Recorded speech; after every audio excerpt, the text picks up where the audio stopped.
Hello Year 10, welcome to Lesson 3. This lesson we're going to be looking at your writing skills and we're going to be building up your vocabulary. We're going to be building up techniques to create some imagery in your writing, and we're going to be looking at developing your types of sentence structure to create some nice descriptive writing. And basically by the end of this lesson you should have some really detailed plans to be able to go into next lesson to write your piece of descriptive writing based upon the image that you have chosen. So the first task that I want you to do is in your books to write down VampSap, and I want you then to pause the video and I want you to write down the techniques that start with those letters that enable you to write a nice piece of descriptive writing that is emotive and that is poignant. So pause the video, write down VampSap and write down the techniques that begin with those letters that will enable you to write a piece of descriptive writing. Okay, so what did you come up with? You should have got for V, verbs, and you should have got for the first A, there are two, but the first A is adjectives. And the reason why I want verbs and adjectives at the start, and you may have got adjectives later, you may have got something else, but I want verbs and adjectives at the beginning is because those key words are relatively simple to remember, to describe something and your action words. Okay, the other A is a technique that is much more difficult to craft, and you can't write descriptive writing without verbs and adjectives. All the other 5 techniques you can not include. It's quite difficult, but verbs and adjectives really important. When you come to do your reading section of your analysis of a text, you can simply analyse the verbs and the adjectives that the writer uses and get a grade 9. So please don't forget about verbs and adjectives. They are just as important as any other technique. It's about what you say about them. And in this case, it's about how powerful you can use verbs, what powerful adjectives you can use. Okay, so V and A, verbs and adjectives. The M, metaphor, describing something as if it is something else. P, personification, giving something that is not a living thing living qualities. So, for example, the clouds winked. Clouds can't wink, but you could say they winked if a little sun ray sometimes came through them. S is a simile, describing something as if it was like something else. So the fields of corn waved like the sea. Okay, field isn't the sea, but you can imagine if the stalks of corn were blowing in the wind and it looks like the waves on the sea. Then we have alliteration, which is repetition of sounds at the start of a word. Groups of words close to one another don't have to be all next to each other, they just need to be near to each other. And general alliteration has a hard sound or a soft sound, and you want to think about the type of sound you are trying to create. Is it a soft sound? Is it a hard sound? What's the mood you're trying to create through your alliteration? And the final P, pathetic fallacy, which is where you give the weather some emotions. It doesn't have to be the weather, but it mostly will be in your writing.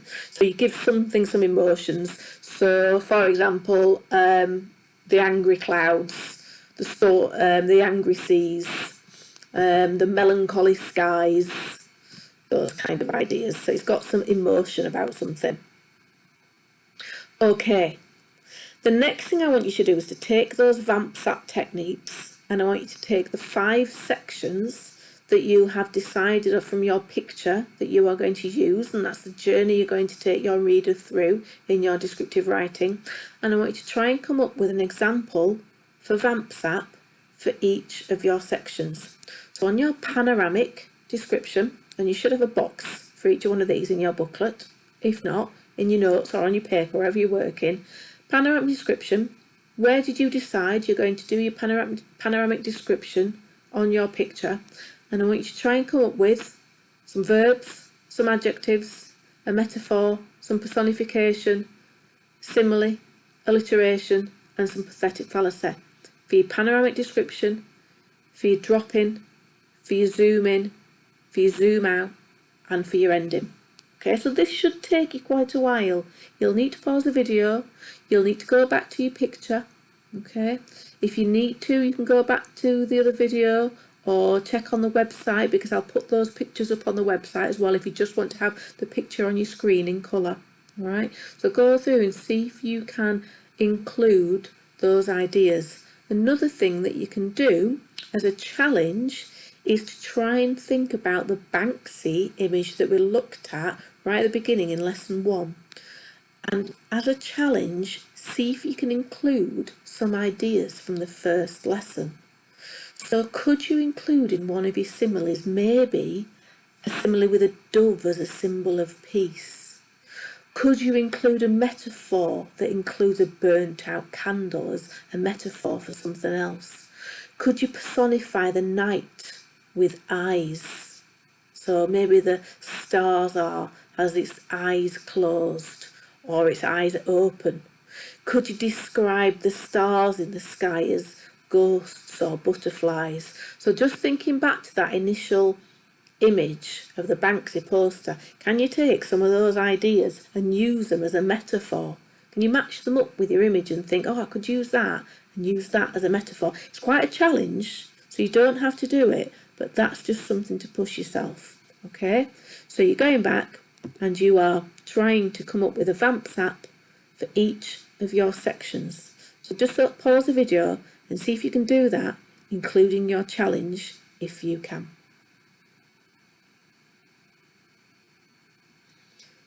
Okay, so here's some examples of what I did. So if you've not managed to get everything, there's some examples of things you could try and add to your notes or develop them if you can. So for some verbs, and I was working from the picture that has the people in the line and the girl with the orange t-shirt with the fists in the air and the buildings in the background. So I took that as inspiration, and I had some verbs that describe. I decided the air was quite misty in the sky. It was early morning and the clouds hadn't quite sort of evaporated yet. And I decided the verbs I would use to describe the mist were that they stretched and dissolves. The mist, stretches and dissolves. The adjectives I would use to describe them were grey, silver, thin, fine, translucent. I wanted to give the idea that, you know, things would clear up and things would get better. The mist was a veil, because veils are quite thin and transparent and you can lift them. They often get lifted and put away. That's the idea that I was wanting. My personification, I wanted the idea of something waking up. So the mist awakened slowly to a new day. My simile, I was a little bit inspired by one of the poems from the Parent Conflict Cluster. I don't know whether you recognise it, I won't give it away. But like a dove released from its cage, the mist began to clear. Something, so that was where I tried to get the challenge in there. My alliteration, obviously everything here is quite peaceful. I'm trying to give the idea of peaceful protests. So I've got my sibilance, my soft alliteration in my alliteration line. So I've got silent troops began to swiftly steal their way through the streets. Silent troops. Not quite sure what I mean by that. I mean, I suppose I'm trying to get the idea that they mean business, but they're not going to do it violently. Silent troops. They're not going to resort to violence, but, you know, they're fighting a battle that they want to win. I think that's what I mean. And then my pathetic fallacy, tired clouds give way to the morning sun, able to withstand the oppressive heat. I think maybe I mean unable to withstand the oppressive heat. Okay, I found the pathetic fallacy quite difficult. I wasn't sure what I meant by that. Okay, but there's some ideas there for you. So you can use some of those if you want, or if it helps you to develop some of your answers. Okay. The other thing you could use to develop any of your notes is the colour thesaurus, and I've only selected some of the colours here. The colour thesaurus is a lot more developed if any of you have seen it before, but I've just chosen some colours that I thought you might be able to use. So we've got some of the creams and the blues and the greys for maybe the clouds and the sky colour, and some of the other bottom ones I've just thought for the boots and any violent colours. So I thought if you wanted to describe the clouds, think about what colour you're wanting to describe them and think about what mood you're wanting to put across. So if you're describing some heavy, melancholy, threatening, brooding clouds, you might want to describe them as anchor grey clouds, or maybe some sort of slate grey clouds, or flint clouds. You wouldn't describe them as dove clouds if you were wanting to create a solemn mood. But you would if you were wanting to describe them as sort of, more peaceful. So think carefully about the colour and how it evokes a certain sort of mood. If you're going to look at the red colour, if you were thinking of some sort of blood imagery, depending on what you were describing in there, you'll notice there's the word brick and crimson and blood. And I was thinking of the paragraph that we took apart in the first lesson, where I had the description of the blood ingrained in the boots and the leather. And I was thinking if I'd put in there crimson brick red blood, that brick blood or brick red blood, it has certain connotations of violence if you're thinking of bricks being thrown in riots. So that would add another layer of meaning to my description as well. So if you want to use some of these to try and add any more subtle ideas to your description, think about the idea you're trying to give before you use the adjective to describe your colour. So for example, on the cream in the top left hand corner, you've got certain words like alabaster and parchment and bone and porcelain that are all very delicate, very fragile things that break easy. So think about what it is you're describing. You don't want to be describing really tough, hard things as that colour. If you're describing sort of peace, think about what you're trying to put across and choose the colour that you describe in an appropriate way. Okay. So the next thing, after you've looked at your techniques, is to think about your sentences. And using a range of sentences is really important. And there are 6 types of sentences that I want you to try and use in this piece of writing. And to start off with, I'm just going to give you a little exercise to do with a really simple sentence. It's not related to your picture. And the simple sentence is, a girl began to cry. And you don't need to write this down. You can just look at it on the screen. So we've got the simple sentence, the girl began to cry. And I want you to think about how you could craft that sentence into it, starting with a simile, starting with 3 nouns and a colon, starting with an adverb and a comma, starting with a verb, having a sentence with brackets and although in, and having a sentence with so. So you can just pause the video if you want and have a little bit of a think about it. You don't need to write it down because you will be writing your own versions of these to do with your descriptive writing in a moment. So for example, if you were going to change that sentence to start with a simile, you could come up with something like raindrops, her tears began to fall. If you were going to start with a triple noun colon, you've got to think of 3 nouns to do with her crying. And I've got tears, hysterics, sobs, colon. The girl began to cry. You can have triple adjective colon as well. So if the nouns is a little bit difficult, adjectives is sometimes a little bit easier. So you could have triple adjective colon instead if you wanted to. Okay, the next one is an adverb and a comma. So an adverb is always how something is happening. It describes a verb. So we've got silently, the girl began to cry. Gives you a lot of ideas about why she might be crying. Silently, the girl began to cry. Does she not want to be heard? Is she hiding? Why is she crying silently? Interesting. Verb start. Crying, I've just taken the verb from the sentence there. The girl sat on the bench and waited. So I've added some more information into the sentence. Is she waiting for someone to come and speak to her about her crying? Is she crying for the person who she's waiting for? Who knows? Brackets although. I've used a simple sentence and then added something with brackets and although afterwards. So the girl began to cry, although her tears were insincere. Suddenly that changes my opinion about the girl. If her tears were insincere, she's not really crying as to why I thought she was crying before. So you can see how these sentences suddenly give the reader a lot more information and make the writing more interesting. And finally, so. It was so devastating, so gut-wrenching, the girl began to cry.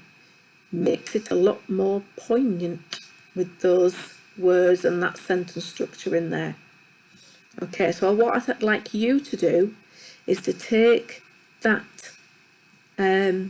variety of sentences, and I'd like you to think about your picture, and I'd like you to have a go at writing an example of each one.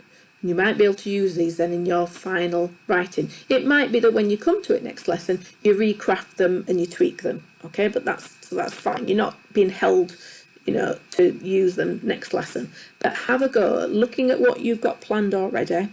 You could do them for a variety of your sections. So you could do one for your panoramic start, you could do one for your drop-in, and so on. So each different section.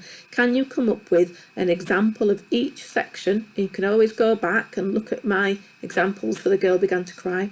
Can you come up with an example of each type of sentence for your picture and your planning that you could possibly use next lesson? So just pause the video and have a go at writing those 6 types of sentences.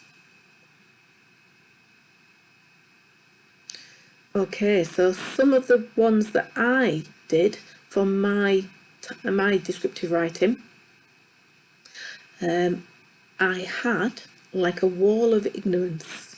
It seemed undefeatable. So that was not the girl with the fist, that was the one with the girl on her knee facing the wall of policemen. Okay. I had words, voices, hearts. The battle was never going to be easy. I had defiantly. She stared him in the eyes. I also had devouring the silence. The crowd chanted for justice. I had he laughed loudly at the police, although his heart had shattered on the inside. Stolen that from one of Mr. Dodds' classes. Thank you very much, whoever that was. And I had it was so brutal, so barbaric, the world could not fail to change. Just notice where I've put those commas. Every sentence has got some punctuation in. There is one with the full stop missing at the end, so well done if you've spotted that. But certainly I've got like a wall of ignorance, my comma comes after the simile. I've got my triple noun colon. I've got my comma after my adverb. I've got my comma after my verb phrase, devouring the silence. I've got my brackets with my although phrase. And I've got it was so brutal, so barbaric. Notice what the commas do. They highlight and isolate the adjectives brutal and barbaric. They focus the reader's attention on brutal and barbaric. So your commas are really important. It's so brutal, so barbaric. Okay, your readers should read the punctuation. If you just put it was so brutal, so barbaric, the world could not fail, it doesn't sound the same. So brutal, so barbaric. The reader has to pause at the comma. Okay, so make sure you are controlling your reader with your punctuation so that they really notice the effort that you've put into choosing these words. Don't let them miss your hard work into choosing these words, otherwise, all your effort's going to waste. Well done.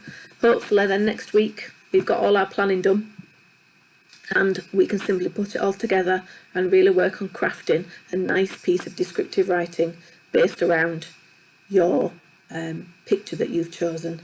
Hopefully you've enjoyed it and you're feeling like your writing is making progress. Okay, I look forward to seeing some of you in school next week if you've chosen to watch this and catch up. And those of you that are working hard at home, well done for keeping up. I'm glad you're watching the video and we'll look forward to seeing you soon. And if you've got any problems, please make sure you're getting in touch with me or your English teacher and we'll be making sure that we can help you as much as we can. Okay, bye Year 10.